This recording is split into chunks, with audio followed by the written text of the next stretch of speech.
ಕನಕಪುರ ಜಿಲ್ಲಾ ಜೆಡಿಎಸ್ ಸದಸ್ಯತ್ವ ಅಭಿಯಾನ ಕಾರ್ಯಕ್ರಮವನ್ನು ಕನಕಪುರ ನಗರದ ಎಸ್ಆರ್ ಕಲ್ಯಾಣ ಮಂಟಪದ ಆವರಣದಲ್ಲಿ ಆಯೋಜಿಸಲಾಗಿತ್ತು. ಯುವ ಜನತಾದಳದ ರಾಜ್ಯಾಧ್ಯಕ್ಷರಾದ ನಿಖಿಲ್ ಕುಮಾರಸ್ವಾಮಿ ಅಭಿಯಾನಕ್ಕೆ ಚಾಲನೆ ನೀಡಿದರು. ನಂತರ ಮಾತನಾಡಿದ ನಿಖಿಲ್ ಕುಮಾರಸ್ವಾಮಿ ಅವರು, ಗಿಫ್ಟ್ ಕೂಪನ್ ಮತ್ತು ಗ್ಯಾರಂಟಿ ಯೋಜನೆಯನ್ನೇ ನಿಜವಾದ ಅಭಿವೃದ್ಧಿ ಎಂದು ಜನರನ್ನು ವಂಚಿಸುತ್ತಿರುವ ಕಾಂಗ್ರೆಸ್ ಸರ್ಕಾರ ಇತ್ತೀಚಿನ ದಿನಗಳಲ್ಲಿ ವಿಪಕ್ಷಗಳ ಮೇಲೆ ದ್ವೇಷದ ರಾಜಕಾರಣ ಮಾಡುವ ಮೂಲಕ ಜನರ ವಿಶ್ವಾಸ ಕಳೆದುಕೊಳ್ಳುತ್ತಿದೆ ಎಂದರು. ಮುಂಬರುವ ಸ್ಥಾನಿಕ ಚುನಾವಣೆಯಲ್ಲಿ ಜೆಡಿಎಸ್ ಪಕ್ಷದ ಬಲವರ್ಧನೆಯಾಗಬೇಕು. ತಾಲೂಕು ಮತ್ತು ಜಿಲ್ಲಾ ಪಂಚಾಯಿತಿ ಚುನಾವಣೆಯನ್ನು ಗಂಭೀರವಾಗಿ ಪರಿಗಣಿಸಿ ಪಕ್ಷ ಸಂಘಟನೆಯಲ್ಲಿ ತೊಡಗಿಸಿಕೊಳ್ಳಬೇಕು ಎಂದು ಕಾರ್ಯಕರ್ತರಿಗೆ ಕರೆ ಕೊಟ್ಟರು. ಅಭಿಯಾನ ಕಾರ್ಯಕ್ರಮದಲ್ಲಿ ಮಾಗಡಿ ಮಾಜಿ ಶಾಸಕರಾದ ಎ ಮಂಜು, ಮಾಜಿ ಶಾಸಕರಾದ ಸುರೇಶ್ ಗೌಡ, ಕನಕಪುರ ತಾಲೂಕು ಅಧ್ಯಕ್ಷ ಬಿ ನಾಗರಾಜು, ಚನ್ನಪಟ್ಟಣ ತಾಲೂಕು ಅಧ್ಯಕ್ಷ ಜಯಮುತ್ತು, ಮಾಗಡಿ ತಾಲೂಕು ಅಧ್ಯಕ್ಷ ಶಿವಲಿಂಗಯ್ಯ, ರಾಜೇಶ್, ಚಿನ್ನಸ್ವಾಮಿ ಮತ್ತು ಹಲವಾರು ಜೆಡಿಎಸ್ ಮುಖಂಡರು ಹಾಗೂ ನೂರಾರು ಸಂಖ್ಯೆಯಲ್ಲಿ ಕಾರ್ಯಕರ್ತರು ಭಾಗವಹಿಸಿದ್ದರು. ಪ್ರಾರಂಭ ಮಾಡಿದ್ವು. ಕೊಪ್ಪಳಕ್ಕೆ ಹೋಗಿ ಮೈಸೂರಿಗೆ ಹೋಗಿ ಕಳೆದ 2 ದಿನಗಳ ಹಿಂದೆ ವಿಜಯಪುರ ಹಾಗೂ ಬಾಗಲಕೋಟೆ ಜಿಲ್ಲೆಗೂ ಕೂಡ ಪ್ರವಾಸವನ್ನ ಮಾಡಿ ಮುಗಿಸಿದ್ದೇವೆ. ಈ ವೇದಿಕೆ ಮೇಲೆ ಕೂತಿರ್ತಕ್ಕಂಥ ರಾಮನಗರದ ಜಿಲ್ಲಾಧ್ಯಕ್ಷರು, ಮಾಗಡಿ ವಿಧಾನಸಭಾ ಕ್ಷೇತ್ರದ ನಿಕಟಪೂರ್ವ ಶಾಸಕರಾಗಿರ್ತಕ್ಕಂಥ ಸನ್ಮಾನ್ಯ ಎ ಮಂಜಣ್ಣವರು ಪ್ರಾಸ್ತಾವಿಕವಾಗಿ ನಿಮ್ಮನ್ನ ಕುರಿತು ಮಾತನಾಡಿದ್ದಾರೆ. ಅವರ ನಂತರ ಈಗ ತಾನೇ ಕೆಲವು ತಿಂಗಳುಗಳ ಹಿಂದೆ ಶಾಸಕಾಂಗ ಪಕ್ಷದ ನಾಯಕರಾಗಿ ನೂತನವಾಗಿ ಆಯ್ಕೆಯಾಗಿರ್ತಕ್ಕಂಥ ಚಿಕ್ಕನಾಯಕನಹಳ್ಳಿ ವಿಧಾನಸಭಾ ಕ್ಷೇತ್ರದ ಶಾಸಕರು, ಹಿರಿಯರು, ಮಾರ್ಗದರ್ಶಕರು ಆಗಿರ್ತಕ್ಕಂಥ ಸನ್ಮಾನ್ಯ ಸುರೇಶ್ ಬಾಬಣ್ಣವರು ಕೂಡ ಮಾತನಾಡಿದ್ದಾರೆ. ಪಕ್ಷದಲ್ಲಿ ಅಧ್ಯಕ್ಷರಾಗಿ, ಮಳವಳ್ಳಿ ವಿಧಾನಸಭಾ ಕ್ಷೇತ್ರದ ನಿಕಟಪೂರ್ವ ಶಾಸಕರಾಗಿ ಈಗ ತಾನೇ ಅಂದಾನಿ ಸಾಹೇಬರು ಕೂಡ ನಿಮ್ಮನ್ನ ಕುರಿತು ಮಾತನಾಡಿದ್ದಾರೆ. ಮತ್ತೊಬ್ರು ಒಂದು ರೀತಿ ಹೋರಾಟದ ಹಿನ್ನೆಲೆಯಲ್ಲಿ ಬಂದಿರತಕ್ಕಂಥ ಹೋರಾಟವನ್ನೇ ಒಂದು ಮೂಲ ಧ್ಯೇಯ ಆಗಿ ಮೈಗೂಡಿಸ್ಕೊಂಡಿರ್ತಕ್ಕಂಥ ನಾಗಮಂಗಲ ವಿಧಾನಸಭಾ ಕ್ಷೇತ್ರದ ನಿಕಟಪೂರ್ವ ಶಾಸಕರಾಗಿರ್ತಕ್ಕಂಥ ಸನ್ಮಾನ್ಯ ಸುರೇಶ್ ಗೌಡರು ಕೂಡ ಸವಿಸ್ತಾರವಾಗಿ ಮಾತನಾಡಿದ್ದಾರೆ. ಕನಕಪುರ ತಾಲೂಕು ಅಧ್ಯಕ್ಷರು ನಾಗರಾಜಣ್ಣ ಅವರೇ, ಚನ್ನಪಟ್ಟಣ ತಾಲೂಕು ಅಧ್ಯಕ್ಷರಾಗಿರ್ತಕ್ಕಂಥ ಜಯಮುತ್ತೂರವರೇ, ಈಗ ತಾನೇ ಒಂದು ವಾರದಿಂದ ನೂತನವಾಗಿ ರಾಮನಗರ ವಿಧಾನಸಭಾ ಕ್ಷೇತ್ರದ ಅಧ್ಯಕ್ಷರಾಗಿ ನೇಮಕಗೊಂಡಿರ್ತಕ್ಕಂಥ ಶಿವಲಿಂಗಣ್ಣವರೇ ಮತ್ತು ಮಾಗಡಿ ವಿಧಾನಸಭಾ ಕ್ಷೇತ್ರದ ತಾಲೂಕು ಅಧ್ಯಕ್ಷರಾಗಿರ್ತಕ್ಕಂಥ ರಾಮಣ್ಣ ಅವರೇ, ಜೊತೆಯಲ್ಲಿ 4 ತಾಲೂಕಿನ ಎಲ್ಲ ಘಟಕಗಳ ಅಧ್ಯಕ್ಷರುಗಳು ಕೂಡ ಈ ಒಂದು ವೇದಿಕೆ ಮುಂಭಾಗದಲ್ಲಿ ವಿಶೇಷವಾಗಿ ಇವತ್ತು ಕನಕಪುರ ತಾಲೂಕಿನಲ್ಲೇನೆ ಪಕ್ಷದ ಜಿಲ್ಲಾ ಮಟ್ಟದ ಸದಸ್ಯತ್ವ ನೋಂದಣಿ ಮಾಡಬೇಕು ಅಂತಕ್ಕಂಥದ್ದು ನಾನು ಮತ್ತೆ ಎ ಮಂಜಣ್ಣವರು ಇಬ್ರು ಕೂಡ ಕೆಲವು ದಿನಗಳ ಹಿಂದೆ ದೂರವಾಣಿ ಮೂಲಕ ಮಾತನಾಡಿದ್ವು. ಅದಕ್ಕೆ ಕಾರಣ ಪಕ್ಷವನ್ನ ಹಲವಾರು ವರ್ಷಗಳಿಂದ ಸನ್ಮಾನ್ಯ ದೇವೇಗೌಡರ ಸಾಹೇಬರ ಕಾಲದಿಂದ ಕೂಡ ಇವತ್ತಿನವರೆಗೆ ನಿರಂತರವಾಗಿ ಕನಕಪುರ ತಾಲೂಕಿನಲ್ಲಿ ತಾಲೂಕಿನ ಮತದಾರ ಬಂಧುಗಳು ಜೊತೆಯಲ್ಲಿ ಪಕ್ಷದ ನಿಷ್ಠಾವಂತ ಕಾರ್ಯಕರ್ತ ಬಂಧುಗಳು ಹಾಗೂ ಪಕ್ಷದ ಎಲ್ಲ ಪ್ರಮುಖ ಮುಖಂಡರುಗಳು ನಿಮ್ಮೆಲ್ಲರ ಹೋರಾಟದ ಶ್ರಮ, ನಿಮ್ಮೆಲ್ಲರ ಹೋರಾಟದ ಪ್ರತಿಫಲ ಏನು ಹಲವಾರು ವರ್ಷಗಳಿಂದನೂ ಒಂದು ನೋವಿತ್ತು. ತಮ್ಮೆಲ್ಲರ ಒಂದು ಹೃದಯದಲ್ಲಿ ಚುನಾವಣೆಯಲ್ಲಿ ಆಗಿರ್ತಕ್ಕಂಥ ಹಿನ್ನಡೆಗೆ ಕಳೆದ ಲೋಕಸಭಾ ಚುನಾವಣಾ ನಮಗೇನು ಎದುರು ಬಂತು. ಆ ಸಂದರ್ಭದಲ್ಲಿ ಕೆಲವೊಂದಷ್ಟು ರಾಜಕಾರಣದ ಅನಿರೀಕ್ಷಿತವಾದಂಥ ಕೆಲವೊಂದಷ್ಟು ಬೆಳವಣಿಗೆಗಳು ಕೂಡ ಇವತ್ತು ನಮ್ಮ ಕಣ್ಣು ಮುಂದೆ ಇದೆ. ಒಂದ್ ಕಡೆ ಸನ್ಮಾನ್ಯ ದೇವೇಗೌಡರು ಸಾಹೇಬರು ದೇಶದ ಗೌರವಾನ್ವಿತ ಪ್ರಧಾನಮಂತ್ರಿಗಳು ಶ್ರೀ ನರೇಂದ್ರ ಮೋದಿಜಿ ಅವರ ಆಡಳಿತ ವೈಖರಿಯನ್ನ ಮೆಚ್ಚಿ ಜನತಾದಳ ಪಕ್ಷ ಕರ್ನಾಟಕ ರಾಜ್ಯದಲ್ಲಿ ಎನ್ಡಿಎಯ ಒಂದು ಭಾಗವಾಗಿ ಒಂದು ಮಿತ್ರ ಪಕ್ಷವಾಗಿ ಈ ಬಾರಿ ಲೋಕಸಭಾ ಚುನಾವಣೆಯಲ್ಲಿ ಜೊತೆಗೂಡಿ ಈ ಭ್ರಷ್ಟ ಕಾಂಗ್ರೆಸ್ನ ಸರ್ಕಾರದ ವಿರುದ್ಧವಾಗಿ ಧ್ವನಿಯನ್ನ ಎತ್ತಬೇಕು ಅಂತಕ್ಕಂಥ ಹಿನ್ನೆಲೆಯಲ್ಲಿ 62 ವರ್ಷದ ದೀರ್ಘಕಾಲದ ರಾಜಕಾರಣದ ಬದುಕಿನಲ್ಲಿ ಮೊದಲನೇ ಬಾರಿ ತಗೊಂಡಿರ್ತಕ್ಕಂಥ ಒಂದು ಹೆಜ್ಜೆ, ತಗೊಂಡಿರ್ತಕ್ಕಂಥ ಒಂದು ತೀರ್ಮಾನ ಕರ್ನಾಟಕ ರಾಜ್ಯದ ಜನತೆನೂ ಕೂಡ ಇವತ್ತು ಜನತಾದಳ ಪಕ್ಷ ಹಾಗೂ ಭಾರತೀಯ ಜನತಾ ಪಾರ್ಟಿಯ ಈ ಸಮ್ಮಿಲನವನ್ನ ಒಪ್ಕೊಂಡಿದ್ದಾರೆ ಅಂತಕ್ಕಂಥ ಮಾತನ್ನ ಬಹಳ ಘಂಟಾಘೋಷವಾಗಿ ಹೇಳಬಹುದು. ಅದಕ್ಕೆ ಒಂದು ವೇಗ ಸಿಕ್ಕಿದ್ದು ಒಂದು ರೀತಿ ಬೆಂಗಳೂರು ಗ್ರಾಮಾಂತರದಲ್ಲಿ ಏನು ಕಳೆದ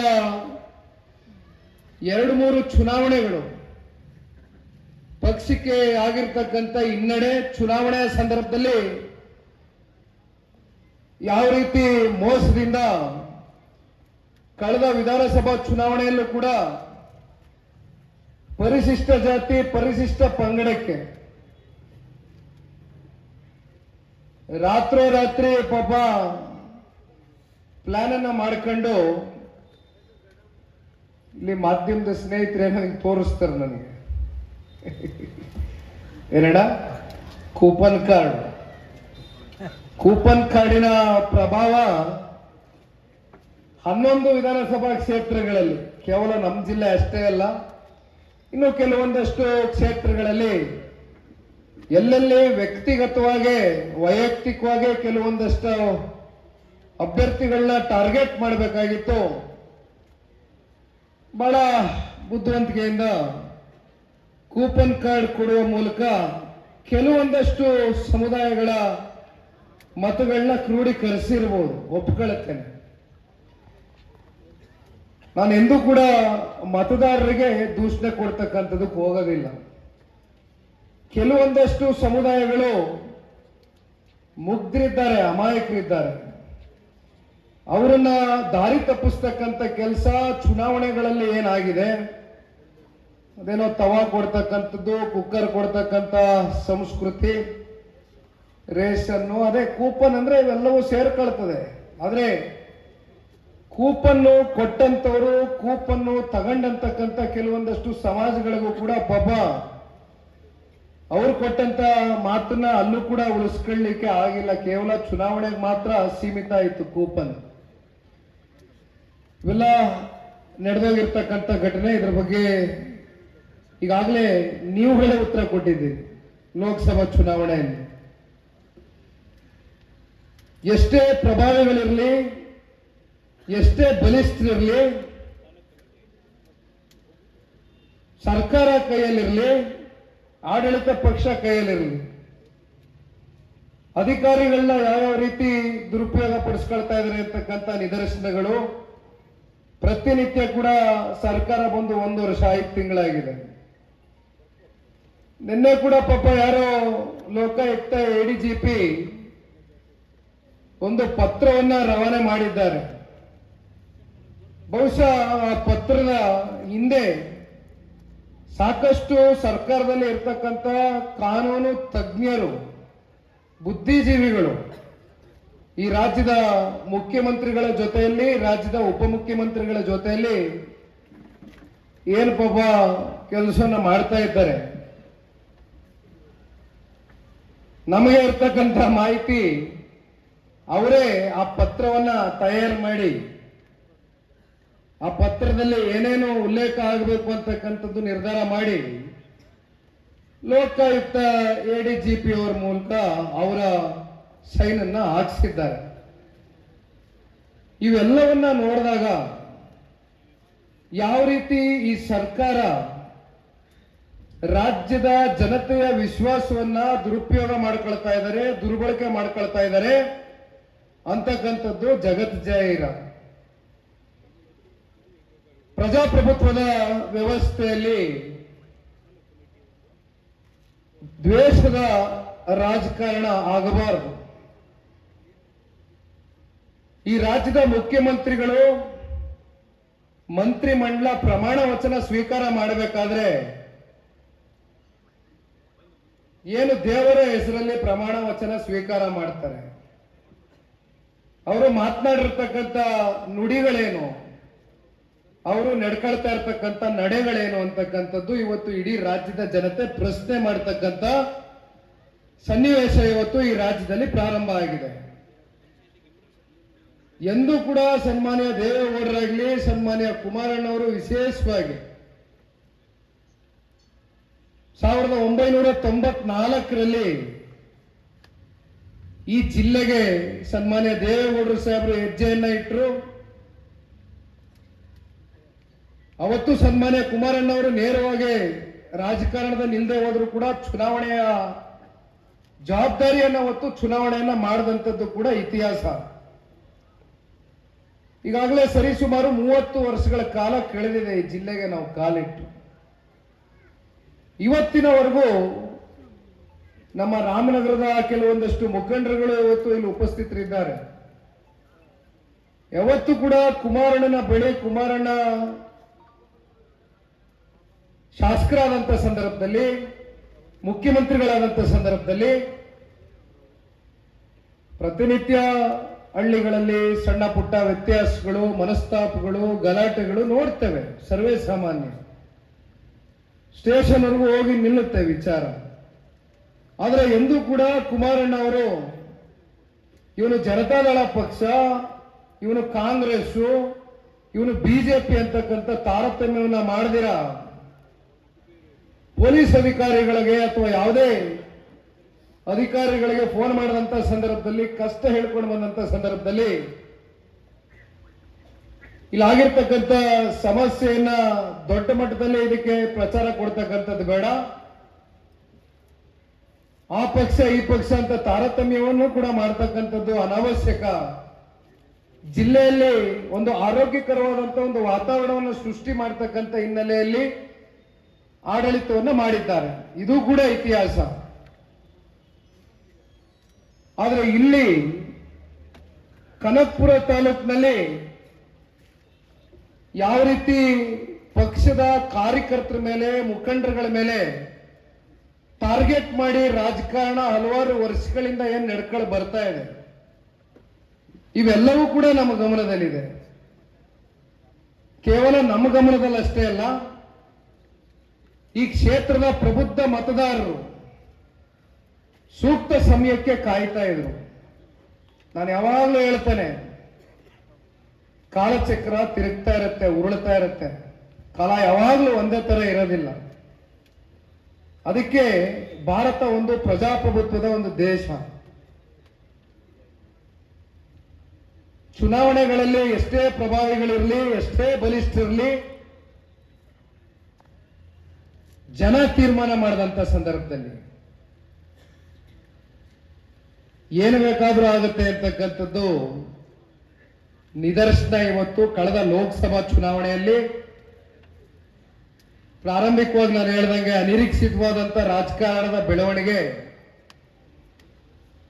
ಜಯದೇವ ನಿರ್ದೇಶಕರಾಗಿ ಹಲವಾರು ವರ್ಷಗಳ ಕಾಲ ಸೇವೆಯನ್ನ ಸಲ್ಲಿಸಿರ್ತಕ್ಕಂಥ ಡಾಕ್ಟರ್ CN ಮಂಜುನಾಥ್ ರವರು ಅಭ್ಯರ್ಥಿಗಳಾಗಿ ಕೊನೆ ಹಂತದಲ್ಲಿ ತಗೊಂಡಂತ ಒಂದು ತೀರ್ಮಾನಕ್ಕೆ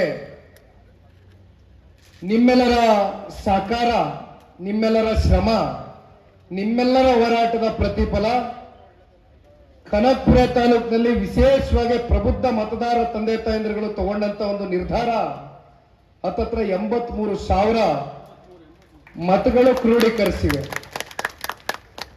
83,000 ಏನು ಕಮ್ಮಿ ಮತಗಳಲ್ಲ. ಇವೆಲ್ಲವನ್ನ ನೋಡಿದಾಗ ಅಂದಾನಿಯವರು ಮಾತನಾಡಬೇಕಾದ್ರೆ ಹೇಳ್ತಾ ಇದ್ರು,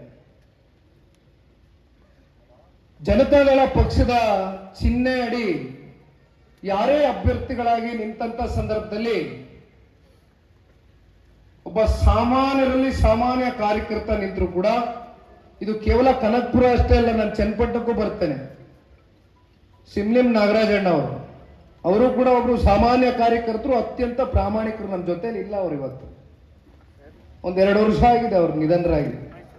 ಯಾಕಿದನ್ನ ಹೇಳ್ತಾ ಇದ್ದೀನಿ ಅಂದ್ರೆ, ಜಿಲ್ಲೆಯ ಜನ ಸನ್ಮಾನ್ಯ ದೇವೇಗೌಡರು ಸಾಹೇಬರು, ಸನ್ಮಾನ್ಯ ಕುಮಾರಣ್ಣ ಅವರ ಈ ಜಿಲ್ಲೆಗೆ ಕೊಟ್ಟಿರ್ತಕ್ಕಂಥ ಕೊಡುಗೆಗಳು ಇವತ್ತಿಗೂ ಕೂಡ ಸ್ಮರಿಸ್ಕೊಳ್ತಾರೆ ಅಂತಕ್ಕಂಥದ್ದು ಬಹುಶಃ ಕಳೆದ ಲೋಕಸಭಾ ಚುನಾವಣೆಯಲ್ಲಿ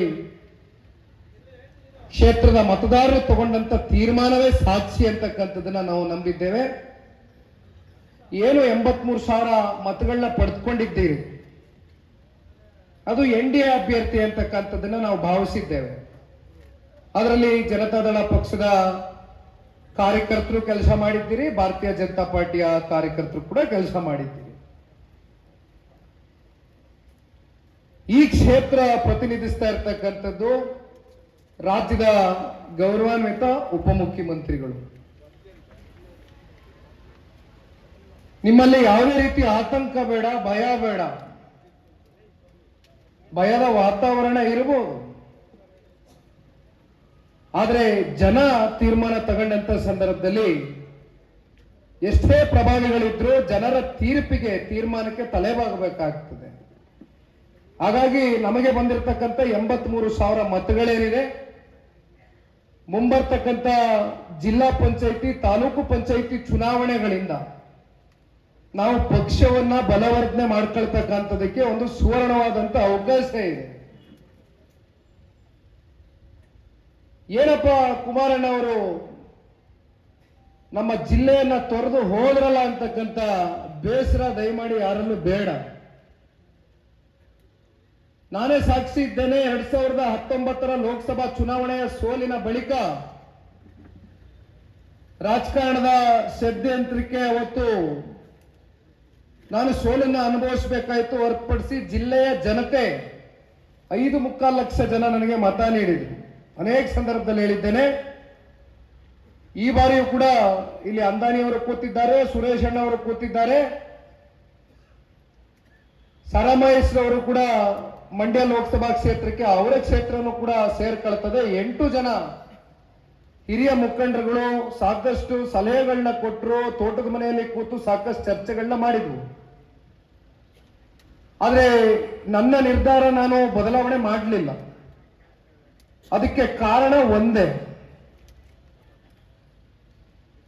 ಚುನಾವಣೆಯ ಸೋಲು ನಾಯಕತ್ವವನ್ನ ನಿರ್ಣಯ ಮಾಡ್ತಕ್ಕಂಥ ಶಕ್ತಿ ಇರೋದಿಲ್ಲ.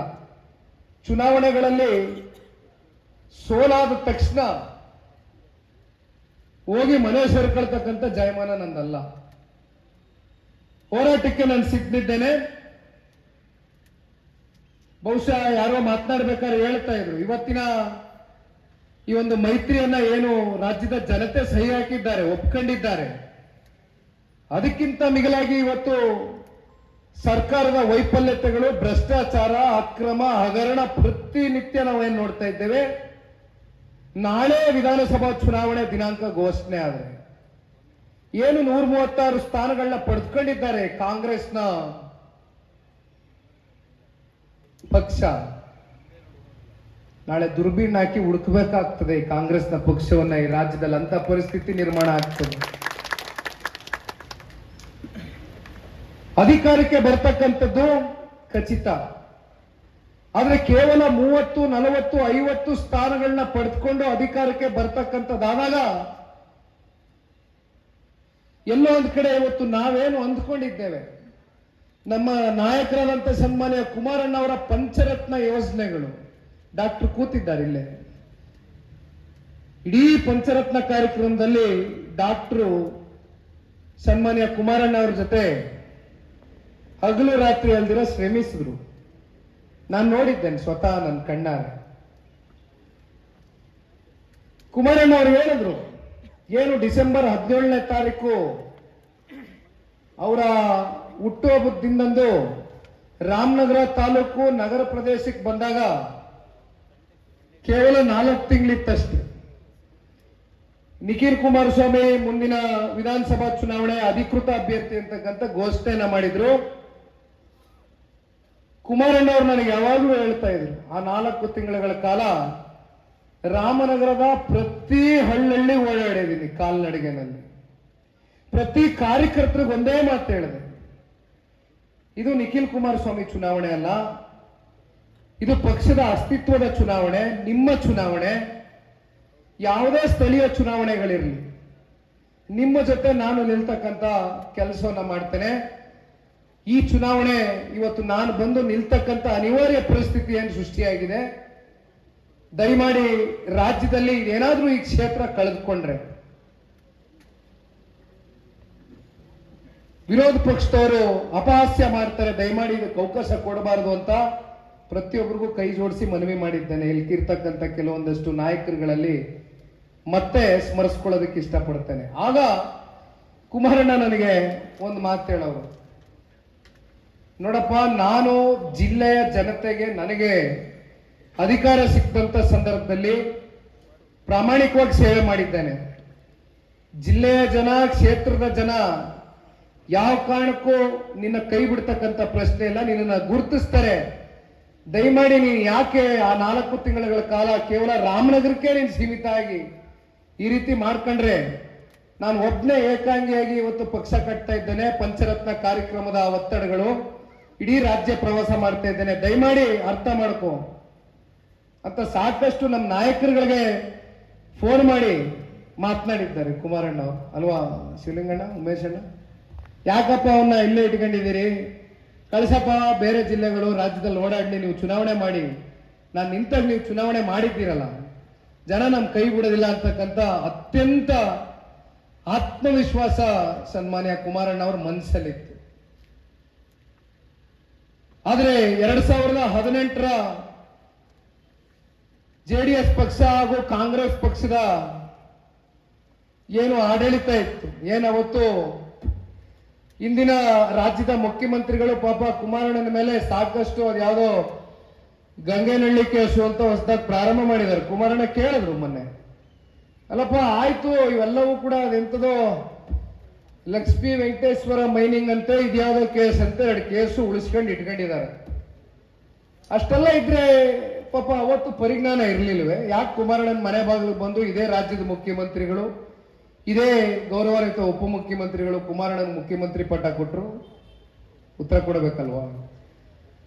ಅದಾದ ಮೇಲೆ ನಾವು ಎಲ್ಲಿ ಎಡವಿದೀವಿ ಅಂದ್ರೆ, ಯಾವಾಗ 19ರಲ್ಲಿ ಇದೇ ಮಂಡ್ಯದಲ್ಲಿ, ಇದೇ ತುಮಕೂರಿನಲ್ಲಿ ಇತಿಹಾಸ ನಮ್ಮ ಕಣ್ಮುಂದೆ ಇದೆ. ಮಿತ್ರತ್ವ ನಡೀತಾ JDS ಕಾಂಗ್ರೆಸ್ನ ಮೈತ್ರಿ ಧರ್ಮ ಪಾಲನೆ ಆಯ್ತಾ? ನಮ್ಮ ಕಣ್ಮುಂದೆ ಫಲಿತಾಂಶ ಇದೆ. ಆದರೆ ಬೆಂಗಳೂರು ಗ್ರಾಮಾಂತರದಲ್ಲಿ 2019ರಲ್ಲಿ ಏನು ಅಂದಿನ ಸಂಸದರಾಗಿ ಆಯ್ಕೆಯಾಗ್ಲಿಕ್ಕೆ ಕಾರಣ ಒಂದೇ ಒಂದು ಕರೆ. ಸನ್ಮಾನ್ಯ ಕುಮಾರಣ್ಣ ಅವರು ಹೇಳಿದ್ರು, ಮೈತ್ರಿ ಧರ್ಮ ಪಾಲನೆ ಮಾಡಬೇಕು, ಯಾವ ಕಾರಣಕ್ಕೂ ನಾವು ಮೋಸ ಮಾಡಬಾರ್ದು ಅಂತಕ್ಕಂಥ ಒಂದು ಸಂದೇಶ ಕೊಟ್ಟರು.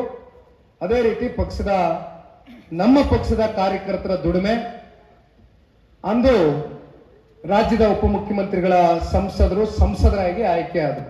ಬಹುಶಃ ಅದೆಲ್ಲ ಮರ್ತಿರ್ಬೋದು. ಅದಾದ್ಮೇಲೆ ಯಾವ್ಯಾವ ರೀತಿ ಏನೇನಾಯ್ತು ಅಂತಕ್ಕಂಥದ್ದನ್ನ ಯಾಕೆ ಮಾತನಾಡೋದಕ್ಕಾಗೋದಿಲ್ಲ ಅಂದ್ರೆ, ಅಂದಾನಿ ಅವರು ಅನುಭವದ ಮಾತು ಹೇಳ್ತಾ ಇದ್ರು. ರಾಜಕಾರಣದಲ್ಲಿ 80% ಮಾತಾಡಕ್ಕಾಗಲ್ಲ, 20% ಅಂದ್ರು. ನನಗೆ 2% ಮಾತನಾಡೋದಕ್ಕೆ ಅವಕಾಶ ಇಲ್ಲ ಅಂದಾನಿ ಅವರೇ. ಯಾಕೆಂದ್ರೆ ನನ್ನ ಸ್ಥಾನ ಅಂತದ್ದು. 1% ನಾನು ಮಾತನಾಡಕ್ಕಾಗೋದಿಲ್ಲ, ಅದರಲ್ಲೂ ವೇದಿಕೆಯಲ್ಲಿ ಮಾತನಾಡೋದಕ್ಕಾಗದೇ ಇಲ್ಲ. ಹಾಗಾಗಿ ಕೆಲವೊಂದಷ್ಟು ಸನ್ನಿವೇಶಗಳು ನಡೆದೋಗಿದೆಯಣ್ಣ. ಯಾಕಿದೆಲ್ಲ ಮತ್ತೆ ನಾನು ನೆನ್ಸ್ಕೊಂಡೆ ಅಂದ್ರೆ, ಇವೆಲ್ಲ ಕಹಿ ಘಟನೆಗಳನ್ನ ಮರಿಬೇಕು ಅಂದ್ರೆ ನನ್ನ ಚುನಾವಣೆ ಮಾಡಿ ಅಂತ ಈಗಲೂ ಕೇಳ್ತಾ ಇಲ್ಲ ನಾನು. ನೀವು ಜಿಲ್ಲಾ ಪಂಚಾಯತಿ ತಾಲೂಕ್ ಪಂಚಾಯತಿ ಮೆಂಬರ್ಗಳಾಗಬೇಕು ಅಂತಕ್ಕಂಥ ಅಭಿಲಾಷೆ ಇಟ್ಕೊಂಡಿದ್ರೆ ನಾನು ನಿಮಗೆ ಸಹಕಾರ ಕೊಡಕ್ಕೆ ರೆಡಿ ಇದ್ದೀನಿ. ಇನ್ನು ವಿಧಾನಸಭಾ ಚುನಾವಣೆ ಬಹಳ ಮುಂದಿದೆ. ನಾನು ಕೊಟ್ಟಂತ ಮಾತನ್ನು ಉಳಿಸ್ಕೊತೀನಿ. ನೀವು ನನಗೆ ಮಾತು ಕೊಡಿ ದಯಮಾಡಿ. ಇವೆಲ್ಲ ಬೂತ್ ಕಮಿಟಿಗಳಿರ್ಬೋದು, ಸದಸ್ಯತ್ವ ನೋಂದಣಿ ಇರ್ಬೋದು, ಇವೆಲ್ಲ ಇವತ್ತು ರಚನೆ ಮಾಡ್ತಕ್ಕಂಥದ್ದು ಯಾಕೆ ಆಗ್ಬೇಕು ಅಂತಕ್ಕಂಥ ಪ್ರಶ್ನೆ ಕೇಳ್ಬೋದು. ನನಗೆ ಇವತ್ತೇ ಶಾಸಕನಾಗಬೇಕು ಅಂತಕ್ಕಂಥ ಭಾವನೆಗಳೇನಿಲ್ಲ. ಯಾಕಂದ್ರೆ ಈ ಉಪಚುನಾವಣೆ ನಡೀತಾ ಇದೆ, ಚನ್ನಪಟ್ಟದ್ದು, ಇವೆಲ್ಲವೂ ಕೂಡ ನನ್ನ ಹೆಸರು ಕೂಡ ಮಾಧ್ಯಮದಲ್ಲಿ ಚಾಲ್ತಿಲಿದೆ, ಪ್ರಸ್ತಾವನೆ ಮಾಡ್ತಾ ಇದ್ದಾರೆ. ನನಗಿರೋದು ಒಂದೇ ಆಸೆ, ಒಂದೇ ಕನಸು. ಮೊನ್ನೆ ದೇವೇಗೌಡರು ಸಾಹೇಬರು ನನ್ನ ಸುರೇಶ್ ಬಾಬುಣ್ಣನ ಮನೆಗೆ ಕರೆಸ್ಕೊಂಡ್ರು. ಮೈಸೂರು ಜಿಲ್ಲೆ ಪ್ರವಾಸಕ್ಕೆ ಹೋಗಿದ್ವಿ. ಈ ಕೂಡಲೇ ಹೊರಟು ಬಾರಪ್ಪ ನಾ ಮಾತಾಡಬೇಕು ಅಂದ್ರು. ಬಹಳ ಟೆನ್ಷನ್ನಲ್ಲಿದ್ರು. 99ರಲ್ಲೇ ನಾನು ಕರೆ ಕೊಟ್ಟಿದ್ದೆ ಕಣಯ್ಯ, ಸದಸ್ಯತ್ವ ನೋಂದಣಿ ಮಾಡಲಿಕ್ಕೆ, ಬೂತ್ ಕಮಿಟಿ ರಚನೆ ಮಾಡಲಿಕ್ಕೆ. ಇಲ್ಲಿವರೆಗೂ ಕೂಡ ನಾವು ಯಶಸ್ಸನ್ನ ಪಡ್ಕೊಳ್ಳಿಕ್ಕಾಗಿಲ್ಲ. ಆಯ್ತು ಕಣಯ್ಯ, ನೀನು ಯುವಕ ಇದೆಯಾ, ನಾನು ನಿನ್ನ ಹುಮ್ಮಸ್ಸನ್ನ ಎಲ್ಲೂ ಕೂಡ ಹುಸಿಗೊಳಿಸ್ಲಿಕ್ಕೆ ಸಿದ್ನಿಲ್ಲ, ನಿನ್ನ ಕೆಲಸ ನೀನು ಮುಂದುವರಿಸು ಅಂತ ಬೆನ್ ತಟ್ಟಿದ್ರು ದೇವೇಗೌಡರು ಸಾಹೇಬ್. ನಾನು ದೇವೇಗೌಡರು ಸಾಹೇಬ್ರ ಮುಂದೆ ಒಂದು ಪದ ಮಾತಾಡಲ್ಲ. ಯಾಕಂದ್ರೆ ನಾನು ಅವ್ರಿಗೆ ಕೊಡ್ತಕ್ಕಂಥ ಗೌರವ ಬಹುಶಃ ಇವತ್ತು ಈ ವೇದಿಕೆಯಲ್ಲಿ ನಿಮ್ಮ ಎಲ್ಲರ ಒಂದು ಪ್ರೀತಿ ವಿಶ್ವಾಸ ಇವತ್ತೇನಾದ್ರೂ ಗಳಿಸಿದೀವಿ ಅಂತಕ್ಕಂಥದ್ದಾದ್ರೆ ಅದಕ್ಕೆ ಮೂಲ ಕಾರಣ ಪುಣ್ಯಾತ್ಮ ದೇವೇಗೌಡರು ಸಾಹೇಬರು. ಹಾಗಾಗಿ ನಾನು ಮಾಡ್ತೇನೆ, ನನ್ನ ಮೇಲೆ ನಂಬಿಕೆ ಇಡಿ, ವಿಶ್ವಾಸ ಇಡಿ ಅಂತಕ್ಕಂಥದ್ದನ್ನು ಒಂದು ಮಾತನ್ನ ಹೇಳಿದ್ದೇನೆ. ಬಾಬಣ್ಣ ಅವರು ನನ್ನ ಜೊತೆಯಲ್ಲಿ ಅವರ ಅನುಭವವನ್ನ ನಮಗೆ ದಾರಿ ಎರಿತಾ ಇದ್ದಾರೆ. ಅಣ್ಣ, ಕೇವಲ ಇವತ್ತು ಈ ಬೂತ್ ಕಮಿಟಿ ಮತ್ತೆ ಸದಸ್ಯತ್ವ ನೋಂದಣಿ ಪಕ್ಷಕ್ಕೆ ನಿಮ್ಮನ್ನ ದುಡಿಮೆ ಮಾಡ್ಕೊಳ್ತಕ್ಕಂಥದಕ್ಕೆ, ಉಪಯೋಗ ಮಾಡ್ಕೊಳ್ತಕ್ಕಂಥದಕ್ಕೆ ಸೀಮಿತ ಆಗೋದಿಲ್ಲ. ಸಾಕಷ್ಟು ಮನಸ್ಸುಗಳಲ್ಲಿ ನೋವಿದೆ. ಕುಮಾರಣ್ಣವರು ರಾಜ್ಯದ ಮುಖ್ಯಮಂತ್ರಿಗಳಾದಾಗ ಏನು ಸಮ್ಮಿಶ್ರ ಸರ್ಕಾರದ ಒತ್ತಡಗಳಿತ್ತು, ಕೇವಲ 20 ತಿಂಗಳು 14 ತಿಂಗಳು. ಅದರಲ್ಲೂ ಕಳೆದ ಬಾರಿ ಮುಖ್ಯಮಂತ್ರಿಗಳಾದಾಗ ಅವರ ಮಾನಸಿಕವಾಗಿ ಯಾವ ರೀತಿ ಅನುಭವಿಸಿದ್ರು ಗೊಂದಲವನ್ನ, ನೋವನ್ನ ಅಂತಕ್ಕಂಥದ್ದು ಬಹಳ ಹತ್ತಿರದಿಂದ ಬಲ್ಲೆ. ತಮ್ಮೆಲ್ಲರ ಮನಸ್ಸುಗಳಲ್ಲಿ ಕೆಲವೊಂದಷ್ಟು ಭಾವನೆಗಳಿರ್ಬೋದು. ಕಾರ್ಯಕರ್ತರು ಮುಖಂಡರುಗಳನ್ನ ಅಧಿಕಾರ ಬಂದಂತ ಸಂದರ್ಭದಲ್ಲಿ ನಾನು ಈಗ ಹೇಳ್ತಾ ಇದ್ದೀನಿ, ಮತ್ತೆ ಹೇಳ್ತೇನೆ, ಅಧಿಕಾರ ಮುಂದೆ ಬರ್ತಕ್ಕಂಥದ್ದು ಶತಸಿದ್ಧ, ಅದು ನಿಶ್ಚಯ. ರಾಜ್ಯದ ಜನತೆನೂ ಕೂಡ ತೀರ್ಮಾನ ತಗೊಳ್ತಾರೆ, ಭಗವಂತನ ಶಿವನ ಆಶೀರ್ವಾದ ಕೂಡ ಇದೆ. ಆದ್ರೆ ಅಧಿಕಾರ ಬಂದಾಗ ಅಥವಾ ಅಧಿಕಾರ ಬರಲಿಕ್ಕೆ ಮೊದಲು ಪಕ್ಷ ನಮ್ಗೇನ್ ಕೊಟ್ಟಿದೆ ಅಂತಕ್ಕಂಥ ಪ್ರಶ್ನೆ ಮಾಡ್ಲಿಕ್ಕಿಂತ ಮುಂಚಿತವಾಗಿ ನಾನು ಪಕ್ಷಕ್ಕೆ ನನ್ನ ಒಂದು ಸೇವೆಯನ್ನ ಮಾಡಬೇಕು ಅಂತಕ್ಕಂಥ ಸಣ್ಣ ಒಬ್ಬೊಬ್ಬ ದಯಮಾಡಿ ಒಂದು ಮನಸ್ಥಿತಿಯನ್ನ ಬೆಳೆಸ್ಕೊಳ್ಳಿ. ನಿಮ್ ಜೊತೆ ಇರ್ತೇನೆ, ನಿಮ್ಗೆ ಯಾವ ರೀತಿ ನಾನು ಬೆಂಬಲ ಕೊಡಬೇಕು. ಮಂಜಣ್ಣ ಅವರು ಇದ್ದಾರೆ. ಹಾಗಾಗಿ ಕೈ ಜೋಡಿಸಿ ಮನವಿ ಮಾಡ್ತೇನೆ. ಮಂಜಣ್ಣ ಅವರು ಹೇಳಿದ್ರು, ಈಗ ನಂದೊಂದು ಬೂತು, ಮಂಜಣ್ಣ ಅವ್ರದ್ದು ಒಂದು ಬೂತು, ಅಂದಾನಿ ಅವ್ರದ್ದು ಒಂದು ಬೂತು, ಸುರೇಶ್ ಅಣ್ಣಂದು ಒಂದು ಬೂತು, ನಾವೆಲ್ಲ ಒಂದೊಂದು ಬೂತ್ಗೆ ವೋಟರ್ಸ್ ಆಗಿರ್ತೇವೆ, ಆ ಬೂತಿನ ಸಂಪರ್ಕವನ್ನು ಹೊಂದಿರ್ತೇವೆ. ನಾನು ತಾಲೂಕ್ ಮಟ್ಟದ ನಾಯಕ, ನಾನು ಬೂತ್ಗೆ ಹೋಗಿ ಕೆಲಸ ಮಾಡಲ್ಲ ಅಂತಕ್ಕಂಥ ಮನಸ್ಥಿತಿ ಫಸ್ಟ್ ಬಿಡಬೇಕು. ನೀವು ತಾಲೂಕ್ ಮಟ್ಟದ ನಾಯಕನಾಗಿರ್ಬೇಕಾ ಅಥವಾ ರಾಜ್ಯ ಮಟ್ಟಕ್ಕೆ ನಿಮ್ಮನ್ನ ಗುರುತಿಸಿ ತೆಗೆದುಕೊಂಡು ಹೋಗಬೇಕಾ, ಜಿಲ್ಲಾ ಮಟ್ಟಕ್ಕೆ ತೆಗೆದುಕೊಂಡು ಹೋಗ್ಬೇಕಾ ಅಂತಕ್ಕಂಥ ನಿರ್ಧಾರ ನೀವು ಯಾವ ರೀತಿ ಸಕ್ರಿಯವಾಗಿ ಕೆಲಸ ಮಾಡ್ತೀರಿ ಅದ್ರ ಮೇಲೆ ಪಕ್ಷ ಇರ್ಬೋದು, ಪಕ್ಷದ ನಾಯಕರು ಇರ್ಬೋದು, ಗುರುತಿಸಿ ನಿಮ್ಗೆ ಸೂಕ್ತವಾದಂತ ಸ್ಥಾನಮಾನಗಳನ್ನ ಕಲ್ಪಿಸ್ಕೊಡ್ತಕ್ಕಂಥ ಕೆಲಸ ನಾವು ಮಾಡ್ತೇವೆ. ಆದ್ರೆ ಇವತ್ತಿನಿಂದ ಒಂದು ಚಾಲೆಂಜ್ ಅನ್ನ ತಗೊಳ್ಳಿ. ದಯಮಾಡಿ ನಾವು ಬೀದಿಗಿಳಿಬೇಕು. ಯಾವುದೇ ಕ್ಷೇತ್ರದಲ್ಲಿ ಆಗ್ತಕ್ಕಂಥ ಹೋರಾಟಗಳಲ್ಲಿ ಭಾಗಿಯಾಗಬೇಕು ಅಂತಕ್ಕಂಥದ್ದಾದ್ರೆ ಒಂದು ಸ್ಟ್ರಕ್ಚರ್ ಆಗಬೇಕು, ಒಂದು ವೇದಿಕೆ ಆಗಬೇಕು. ಅದಕ್ಕೆ ಬೂತ್ ಕಮಿಟಿಯಲ್ಲಿ ಬಾಬಣ್ಣವ್ರು ಹೇಳ್ದಂಗೆ ನಮ್ಮ ಲೆಕ್ಕಾಚಾರ ಸುಮ್ಮನೆ ಉದಾಹರಣೆಗೆ ಒಂದೊಂದು ಕ್ಷೇತ್ರದಲ್ಲಿ ಒಂದೊಂದಷ್ಟು ಬೂತ್ಗಳಿರ್ತವೆ. 250 ಬೂತ್ ಅಂತ ನಾವು ಅಂದ್ಕೊಂಡ್ರು ಕೂಡ ರಾಮನಗರ ಜಿಲ್ಲೆ ಹಳೆ ಮೈಸೂರು ಪ್ರಾಂತ್ಯ ನಾವು ಸ್ವಲ್ಪ ಬಲಿಷ್ಠವಾಗಿ ಜನತಾದಳ ಪಕ್ಷ ಇರ್ತಕ್ಕಂಥ ಹಿನ್ನೆಲೆಯಲ್ಲಿ ಒಂದೊಂದು ಬೂತಿನ ಕನಿಷ್ಠ ಪಕ್ಷ 30 ಜನ ಸದಸ್ಯತ್ವನ ಮಾಡ್ತಕೊಳ್ತಕ್ಕಂಥದ್ದು ದೊಡ್ಡ ವಿಚಾರ ಏನಲ್ಲ. ಹಳ್ಳಿಗಳಲ್ಲಿದ್ದಾರೆ, ನಾನೇ ನೋಡ್ತೇನೆ. ಆದ್ರೆ ಅವ್ರನ್ನ ಒಂದು ವೇದಿಕೆಯಲ್ಲಿ ಕ್ರೋಢೀಕರಿಸಿ ಅವ್ರಿಗೆ ಶಕ್ತಿಯನ್ನ ತುಂಬಿಸ್ತಕ್ಕಂಥ ಕೆಲಸ ಆಗಿಲ್ಲ. ಅದಕ್ಕೆ ಇವತ್ತು ಬೂತ್ ಕಮಿಟಿ ಸದಸ್ಯತ್ವ ನೋಂದಣಿ ಮಾಡಿದಾಗ ಏನು 30 ಜನ ಮಿನಿಮಮ್ ಸದಸ್ಯರು ಆಯ್ಕೆ ಆದ್ರೆ ಹತ್ತತ್ರ 5 ರಿಂದ 6 ಸಾವಿರ ಜನ ಒಂದು ತಾಲೂಕಲ್ಲಿ ಸೈನಿಕರಾಗಿ ನೀವು ಕೆಲಸ ಮಾಡಬಹುದು. ರಾಜ್ಯ ಮಟ್ಟದಿಂದ ಒಂದು ಕರೆ ಬಂದ್ರೆ ಈ ಭ್ರಷ್ಟ ಕಾಂಗ್ರೆಸ್ನ ಸರ್ಕಾರದ ವಿರುದ್ಧವಾಗಿ ಹೋರಾಟಗಳು ನಾವು ಮಾಡಬೇಕಾಗ್ತದೆ. ಪ್ರತಿನಿತ್ಯ ಹೋರಾಟ ಮಾಡಬೇಕಂದ್ರೆ ನಮಗೆ ಕಮಿಟಿ ಸದಸ್ಯರುಗಳಿರ್ಬೇಕು. ಎಲ್ಲದಕ್ಕೂ ಕೂಡ ಒಂದು ಅನುಕೂಲ ಆಗ್ತದೆ. ದಯಮಾಡಿ ಯಾರು ಮೈ ಮರೆಯೋದು ಬೇಡ. ಪಕ್ಷ ನಿಮ್ಮನ್ನ ಗುರುತಿಸುತ್ತೆ. ನಾನ್ ನಾಳೆ MLA ನಿಂತ್ಕತೀನೋ ನಿಂತ್ಕೊಳ್ಳಲ್ವೋ ಅಂತಕ್ಕಂಥದ್ದು ನನ್ನ ಮನಸ್ಸಲ್ಲಿ ಇನ್ನೂ ನಿರ್ಧಾರ ಮಾಡಿಲ್ಲ. ಅದ್ ನೋಡೋಣ ಟೈಮ್ ಬಂದಾಗ. ನಾಳೆ ಅಂದ್ರೆ ಉಪಚುನಾವಣೆ ಅಲ್ಲ, ಮತ್ತೊಮ್ಮೆ ತಪಾರತ ಮಾಡ್ಕೊಬಿಟ್ಟಿವಿ. ನಾಳೆ ಅಂದ್ರೆ ಮುಂಬರ್ತಕ್ಕಂಥ ಜನರಲ್ ಎಲೆಕ್ಷನ್. ಅದು 28ಕ್ಕೆ ಆಗುತ್ತೋ ಅದಕ್ಕಿಂತ ಮುಂಚಿತವಾಗಿ ಆಗುತ್ತೋ ಕಾದ್ ನೋಡೋಣ, ನೋಡ್ಬೇಕು. ಆಯ್ತು, ಎಲ್ಲೋ ನಿಲ್ಲೋಣ. ನಾನು ಹೇಳಿದ್ನಲ್ಲಣ್ಣ, ಇದು ನಾನು ಕೇವಲ ನಾನೊಬ್ಬ MLA ಆಗ್ತಕ್ಕಂಥ ಪ್ರಶ್ನೆ ಅಲ್ಲ ಇಲ್ಲಿ. ನಾನು ನನ್ನ ಎಂತ ಪುಣ್ಯವಂತ ಅಂದ್ರೆ 8 ವರ್ಷದ ಹುಡುಗ ಆಗಿದ್ದಾಗ 1996 ದೇವೇಗೌಡರು ಸಾಹೇಬರು ಈ ದೇಶದ ಪ್ರಧಾನಮಂತ್ರಿಗಳಾಗಿ ಕೆಂಪುಕೋಟೆಯಲ್ಲಿ ಬಾವುಟ ಹಾರಿಸಿದಾಗ ಪ್ರಧಾನಮಂತ್ರಿಗಳ ಮನೆ ನೋಡ್ಕೊಂಡ್ ಬಂದಿದ್ದೀನಿ 9 ತಿಂಗಳ ಕಾಲ. ಹಾಗಾಗಿ ನನಗೆ MLA ಗಿರಿ ಮುಖ್ಯ ಅಲ್ಲ. ನನಗೆ ದೇವೇಗೌಡರು ಸಾಹೇಬರು ಏನು ಹೋರಾಟದ ಹಿನ್ನೆಲೆಯಲ್ಲಿ ಪಕ್ಷ ಕಟ್ಟಿದ್ದಾರೆ, ಈ ಪಕ್ಷಕ್ಕೆ ಒಂದು ಹೊಸ ಉರುಪು ಕೊಡಬೇಕು, ಕಾರ್ಯಕರ್ತರಲ್ಲಿ ಒಂದು ಹೊಸ ಹುಮ್ಮಸ್ನ ತುಂಬಿಸ್ಬೇಕು ಅಂತಕ್ಕಂಥದ್ದು ಸುರೇಶ್ ಬಾಬಣ್ಣ ಅವರು ನಾನು ಪ್ರಾಮಾಣಿಕವಾಗಿ ದುಡಿತಾ ಇದ್ದೇವೆ.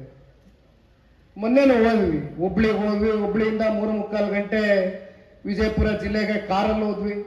ಮತ್ತೆ ಅಲ್ಲಿಂದ ಬಾಗಲಕೋಟೆಗೆ 2 ಗಂಟೆ ಹೋದ್ವಿ. ಬಾಗಲಕೋಟೆಯಿಂದ ಮತ್ತೆ ಹುಬ್ಳಿಗೆ ಬಂದು ಮತ್ತೆ ಫ್ಲೈಟ್ ತಗೊಂಡು ನೈಟ್ ಬಂದ್ವಿ. ಇದ್ಯಾತಕ್ಕೋಸ್ಕರ ಮಾಡ್ತಾ ಇದ್ದೀನಿ ನಾನು, ಪಕ್ಷದ ಕಾರ್ಯಕರ್ತರಲ್ಲಿ ಇವತ್ತು ಒಂದು ಹೊಸ ಚೈತನ್ಯ ಹುಟ್ಟಿದೆ. ಯಾವಾಗ ಕುಮಾರಣ್ಣ ಕೇಂದ್ರದ ಸಚಿವರಾದರು, ರಾಜ್ಯದ ಉದ್ದಗಲಕ್ಕೂ ಕೂಡ ಪಕ್ಷದ ಕಾರ್ಯಕರ್ತರಲ್ಲಿ ಒಂದು ಹೊಸ ಹುಮ್ಮಸ್ ಪ್ರಾರಂಭ ಆಗಿದೆ. ಆ ಹುಮ್ಮಸ್ಸನ್ನ ಇವತ್ತು ನಾವು ಸರಿಯಾಗಿ ಪಕ್ಷ ಕಟ್ತಕ್ಕಂಥದಕ್ಕೆ ಬಳಕೆ ಮಾಡ್ಕೊಳ್ಬೇಕಾ ಬೇಡವು? ರಾಜ್ಯ ಒಂದು ಭಾಗ ಅಣ್ಣ. ನಾನು ಹೇಳೋದು ನಮ್ಮ ಜಿಲ್ಲೆ ಒಂದು ಮಾದರಿ ಜಿಲ್ಲೆ ಆಗಬೇಕು. ನಾವು ಬೇರೆ ಜಿಲ್ಲೆಗಳಿಗೆ, ಬೇರೆ ತಾಲೂಕುಗಳಿಗೆ, ನಮ್ಮ ತಾಲೂಕುಗಳು ನಮ್ಮ ಜಿಲ್ಲೆಯನ್ನ ಒಂದು ಮಾದರಿಯಾಗಿ ತೋರಿಸ್ಬೇಕು. ನೋಡಿ, ಈ ರೀತಿ ನೀವು ಮಾಡಬೇಕು. ನಾವು ಇಷ್ಟು ಸಕ್ರಿಯವಾಗಿ ಕೆಲಸ ಮಾಡಿದ್ದಾರೆ ಅಂತಕ್ಕಂಥ ಗೌರವ ದಯಮಾಡಿ ನಮ್ಗೆ ಸೂಚಿಸಬೇಕು ಅಂತಕ್ಕಂಥದ್ದು ಕೈ ಜೋಡಿಸಿ ಮನವಿ ಮಾಡ್ತೇನೆ. ಸಮಯ ಈಗಾಗಲೇ 2:45 ಆಗ್ತಾ ಬಂತು. ನಮ್ಮ ಮಾಸ್ ಪ್ರೋಗ್ರಾಮ್ ಅಲ್ಲ ನಾವು ಇವತ್ತು ಮಾಡಿರೋದು. ನಾವು ಮಾಡಿರೋದೇ ಪ್ರಮುಖ ಮುಖಂಡರುಗಳು, ನಿಷ್ಠಾವಂತ ಕಾರ್ಯಕರ್ತರುಗಳು ಯಾರಿದ್ದಾರೆ ಅವ್ರಿಗೆ ಒಂದು ಕರೆಯನ್ನ ಕೊಡಿ. ಅವರೆಲ್ಲರೂ ಕೂಡ ಸೇರ್ಲಿ. ಅವರಿಗೆ ಪಕ್ಷದ ಕಡೆಯಿಂದ ಒಂದು ಸಂದೇಶ ಇದೆ ಅಂತಕ್ಕಂಥ ಹಿನ್ನೆಲೆಯಲ್ಲಿ ಇವತ್ತು ನಾವೆಲ್ಲರೂ ಸೇರಿದ್ದೇವೆ. ಮಾಸ್ ಪ್ರೋಗ್ರಾಮ್ ಏನು ಅಂತಕ್ಕಂಥ ಜನತಾದಳ ಪಕ್ಷದ ಶಕ್ತಿಯನ್ನ ಪಕ್ಷದ ಕಾರ್ಯಕರ್ತರು ಬಹುಶಃ ಜನತಾ ಜಲ್ದಾರೆ ಅಂತ ಒಂದು ಕಾರ್ಯಕ್ರಮ ಆಯ್ತು, ನೀವೆಲ್ಲ ಮರ್ತಿಲ್ಲ ಅನ್ಕೊಳ್ತೀವಿ. ಬಹುಶಃ ಆ ಮಟ್ಟದ ಜನಸ್ತೋಮ ಅಂತ ಕಾರ್ಯಕ್ರಮ ಇತಿಹಾಸದಲ್ಲಿ ಯಾವ ರಾಷ್ಟ್ರೀಯ ಪಕ್ಷಗಳಿಗೂ ಮಾಡ್ತಕ್ಕಂಥ ಶಕ್ತಿ ಇಲ್ಲ. ಆದ್ರೆ ಪ್ರಾದೇಶಿಕ ಪಕ್ಷ ಸನ್ಮಾನ್ಯ ದೇವೇಗೌಡರು ಕುಮಾರಣ್ಣನ ಮೇಲೆ ಇಟ್ಟಿರ್ತಕ್ಕಂಥ ಅಭಿಮಾನ ರಾಜ್ಯದ ಉದ್ದಗಲಕ್ಕೂ ಜನ ಇದ್ದಾರೆ. ವಿಜಯಪುರದಲ್ಲಿ ಕನಿಷ್ಠ 8 ಕ್ಷೇತ್ರದಲ್ಲಿ 4 ಕ್ಷೇತ್ರ ಗೆಲ್ತಕ್ಕಂಥದಕ್ಕೆ ಅವಕಾಶ ಇದೆ. ಅಷ್ಟು ಶಕ್ತಿ ಇಟ್ಕೊಂಡಿದ್ದಾರೆ, ಅಷ್ಟು ಹುಮ್ಮಸ್ಸು, ಅಷ್ಟು ಉತ್ಸಾಹಕತೆಯಿಂದಿದ್ದಾರೆ. ಅವರ ಉತ್ಸಾಹಕತೆಗೆ ಬೆಂತಡ್ತಕ್ಕಂಥ ಕೆಲಸ ಒಬ್ಬ ಯುವ ಕಾರ್ಯಕರ್ತನಾಗಿ ನಾನು ಮಾಡ್ತಾ ಇದ್ದೇನೆ. ವಿಶೇಷವಾಗಿ ನಮ್ಮ ರಾಮನಗರ ಜಿಲ್ಲೆಯಲ್ಲಿ ಕಳೆದ ಲೋಕಸಭಾ ಚುನಾವಣೆಗೆ ತಾವೆಲ್ಲರೂ ಏನು ಪ್ರಾಮಾಣಿಕವಾಗಿ ಕೆಲಸ ಮಾಡಿದ್ರಿ, ಡಾಕ್ಟರ್ CN ಮಂಜುನಾಥ್ ರವರ ಗೆಲುವಿಗೆ ಶ್ರಮಿಸಿದ್ದೀರಿ. ಮತ್ತೊಮ್ಮೆ ನಿಮ್ಮೆಲ್ರಿಗೂ ಹೃದಯ ತುಂಬಿದ ಧನ್ಯವಾದಗಳನ್ನ ಸಲ್ಲಿಸ್ಲಿಕ್ಕೆ ಬಯಸ್ತೇನಣ್ಣ. ತಮ್ಮೆಲ್ರಿಗೂ ಕೂಡ ಊಟದ